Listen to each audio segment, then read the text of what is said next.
When I was in the marketing program, a lot of my time was spent in projects. Did a lot of project work with marketing students. What I really liked about working on those projects with marketing students is there was this sense of shared responsibility for the work. So I didn't always feel like I had to be the one to lead the project or I was going to do most of the work. It was this expectation where we all bring separate skills together and we do what we do best, and we divvy up the work in that regard.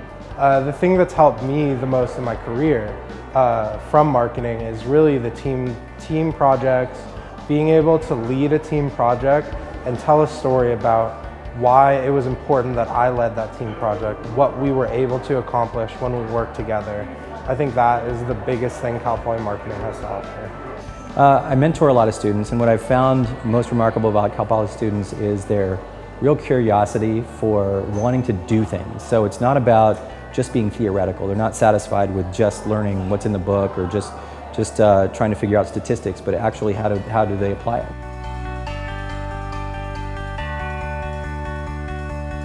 I look for people with a lot of professionalism, students with integrity and loyalty, and I know that's hard to judge just from talking one-on-one just briefly, but that's one of the things that I look for, who can set themselves apart and really exude that in the conversations that I'm having with them.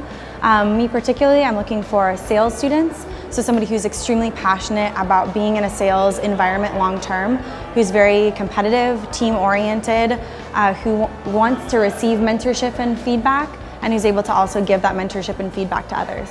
I love students who know kind of what they're getting into. You know, they've done their research on the company and they're able to talk to me like I'm a human being.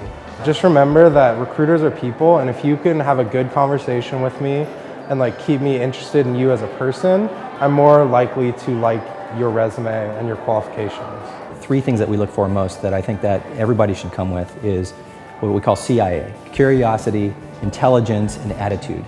So when you're here interfacing with other people who are hopefully going to hire you, right, and are learning, and you're trying to learn from these people, be curious, ask lots of questions, ask the kinds of questions that are going to help you develop yourself personally and help you find your passion. Be intelligent about that, understand, research, maybe even look the people up on LinkedIn who are going to be here. And then attitude has to be, number one. If you're bored, if you're just doing it because you think that you have to ask questions, then you're not going to come across as somebody who's believable and really intrigued and interested in being in this field.